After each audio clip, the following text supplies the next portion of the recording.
Salut! Si vous avez vu la vidéo sur le composteur, la fabrication du composteur que j'ai réalisé en palette, alors j'avais mis des portes coulissantes en deux parties pour pouvoir être tranquille après, pour pouvoir les fermer correctement.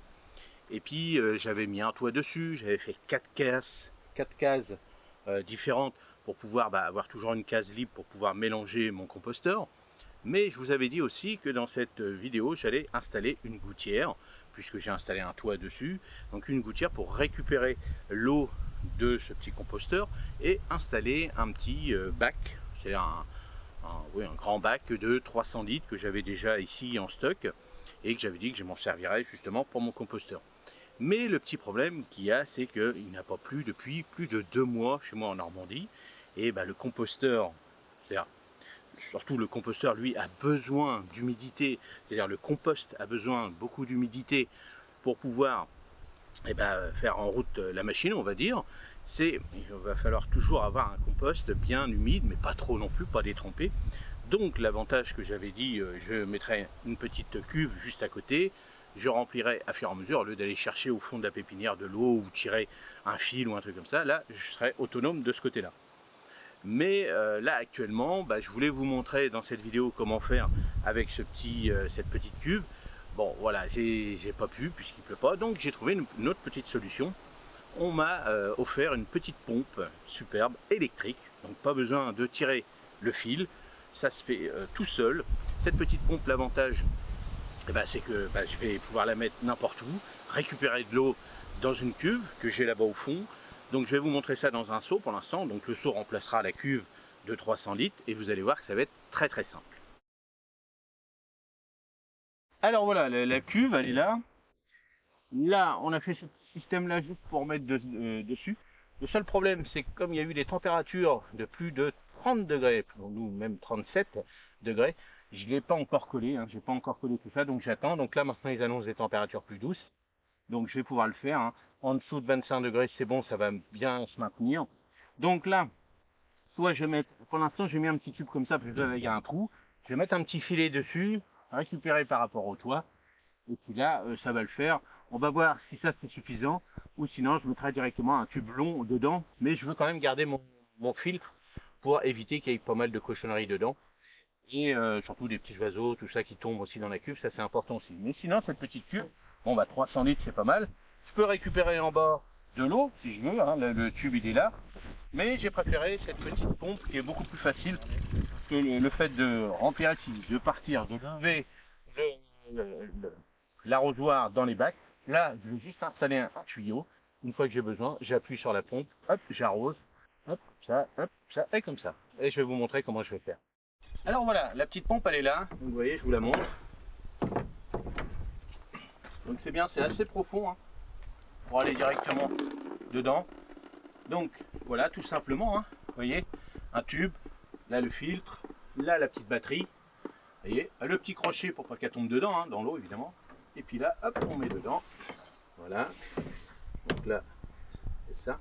Donc là, vous voyez, j'ai le tube ici que je peux remplir encore mon autre pompe si je veux, c'est mon autre bac.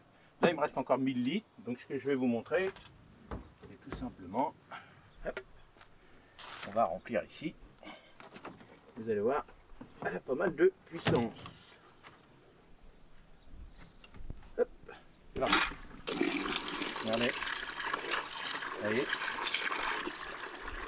c'est pas mal. Alors au bout on pourrait mettre un autre tuyau, ça peut aller jusqu'à 10 mètres. Donc moi largement, mon composteur il fait 4 mètres. Donc vous voyez là je vais remplir. Donc en fin de compte je vais faire comme si c'était la cuve. Et puis après on va pouvoir pomper dedans.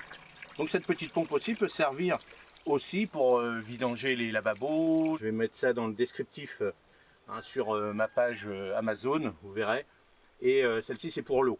Il y a d'autres pompes qui servent pour autre chose, mais bon voilà, moi j'ai précisé que c'était pour l'eau. Donc là, vous voyez, c'est très simple, hop, on éteint, on allume, terminé. L'avantage des petites batteries, c'est qu'en plus il y a les voyants lumineux, donc on appuie dessus, on sait si elle est chargée ou pas. Bon, une fois qu'on a fini, on la range tranquillement, on sèche tout ça. Et puis hop, c'est facile à sortir. J'ai une autre pompe, moi, je m'en sers aussi quand j'arrose par exemple la pépinière. Mais là c'est électrique, donc il faut que je sorte les câbles, tout ça. Donc elle est beaucoup plus puissante évidemment, mais pour faire des petites choses comme ça pour nos potagers, nous de particuliers, Franchement, c'est génial. Voilà, on se retrouve devant le composteur. Là, j'ai commencé déjà mon compost. Vous voyez, bon là, j'ai mis le seau qui remplace la cuve. Hein, donc en fin de compte, là, j'ai 4 mètres. Donc vous voyez, on peut aller jusqu'à 10 mètres. Là, il y a presque plus d'1,50 m de fil. On clipse, hein, il y a un petit clips dedans, c'est un embout. Hein, les célèbres remarques qu'on a partout, hein, ça se vend partout. Hein, c'est la même chose que ça, on met ça, puis après on adapte, donc jusqu'à 10 mètres, donc c'est pas mal. Donc je pourrais faire le double si je veux. Et l'avantage c'est que hop, je mets ma petite pompe dedans, j'ai pas besoin de transporter mon arrosoir et puis de vider. Alors là encore ça va encore aller, mais quand il sera un peu plus haut, il faudra que je le lève 11 litres. Donc bon, comme ça on aura moins mal au dos. Là j'ai juste à appuyer, j'arrose tranquillement, c'est bon. Et même après, si on veut, on pourra même s'amuser à mettre des petites rampes avec, là on part dans des trucs un petit peu plus intéressants aussi, avec des robinets qu'on puisse fermer, et puis on choisit lequel composteur est humide, s'il a besoin d'humidité ou pas.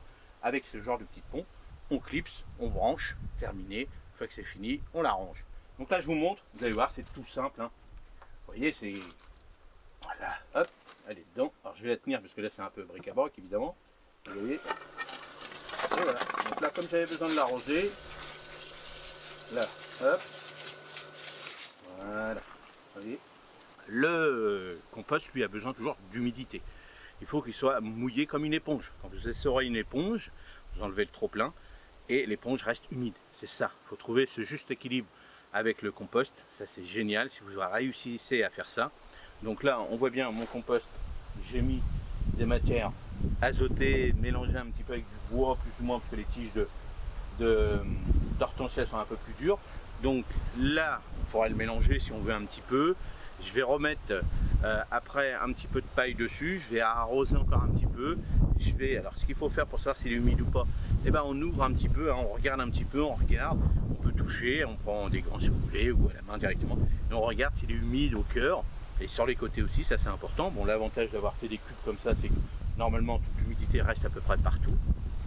Et au moment où on a trouvé la bonne texture, ben, on note, on dit bon bah tiens, j'ai mis de l'eau. Alors en fonction du temps, s'il est avec la chaleur qu'on a un peu partout, bon nous chez nous en Normandie maintenant ça y est, ça baisse, donc ça va rester humide, donc on arrose beaucoup moins.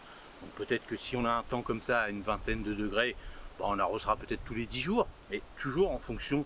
Qu'est-ce que vous avez mis dedans dans votre compost? Est-ce que vous avez mis plus de matière carbonée, du carton, de la paille, et vous avez trouvé moins d'azote, c'est-à-dire tout ce qui est vert, donc faites attention par rapport à ça. Le mieux, c'est, pour ne pas vous tromper, c'est 50-50, hein, 50 de carbone, 50 d'azote, ça c'est pas mal si on peut. Et puis bah, comme ça, il va fermenter tout doucement. Mais voilà, cette petite pompe va me servir à gagner du temps, on va dire, et puis surtout d'éviter de continuer à porter, parce que j'ai mal au dos, hein, on vieillit. Et l'avantage elle est là, et puis c'est le petit côté gadget, et puis voilà, j'ai trouvé ça sympa. Et donc je vous mettrai la description de comment aller voir cette petite pompe. Et puis l'avantage c'est qu'il y a deux batteries, donc ça c'est génial. Si on a vraiment besoin d'arroser un peu plus, bon ça reste du matériel de particulier, hein, c'est pas la peine de dire je vais arroser une pépinière de 300 hectares, ça c'est clair. Mais là pour ce genre de petit service, hein, puis je vous l'ai dit, pour les lavabos, des fois on est un peu embêté et tout, hop on la plonge dedans, on est hop, et on est tranquille. Alors voilà, je voulais vous montrer comment on arrose un petit peu le compost, ça c'est important. Bon malheureusement vous avez vu que mon petit système de gouttière, avec la canicule, c'était pas facile. Mais bon, on trouve des petites solutions, et en cherchant un petit peu, j'ai dit tiens, cette petite solution, allez, vraiment, c'est super intéressant. Donc voilà, comment vous faites vous pour humidifier votre compost? Est-ce que vous continuez à faire du compost? Est-ce que vous faites ça en tas? Alors le problème du tas, c'est que comme il n'est pas fermé, avec la sécheresse en ce moment, il doit être sec, hein, ça c'est clair. Et puis comme l'eau dans certaines régions, on ne peut plus trop arroser, donc on attend. Mais l'avantage d'avoir des petits bacs comme ça, moi c'est ce que j'ai voulu faire, c'est que ça va garder un peu plus l'humidité. Une petite astuce aussi, si vraiment vous êtes dans des endroits où il fait très chaud, vous pouvez mettre sur les côtés en attendant du carton. Et l'avantage du carton, c'est qu'il ne va pas complètement bloquer l'air, c'est qu'à un moment donné, il va se décomposer. Mais en attendant qu'il va se décomposer, il va garder quand même pas mal d'humidité. Donc ça, c'est une autre petite astuce que vous pouvez faire aussi. Allez, n'hésitez pas, si vous avez des questions sur comment j'ai fabriqué ce composteur, allez voir cette vidéo. Et puis aussi, pour comment fabriquer du vrai compost. Puis l'avantage, le compost, là, c'est en ce moment qu'on doit le faire, pour pouvoir le mettre à l'automne et au printemps. Pensez-y, c'est très important maintenant. Allez, à la prochaine. Salut, merci.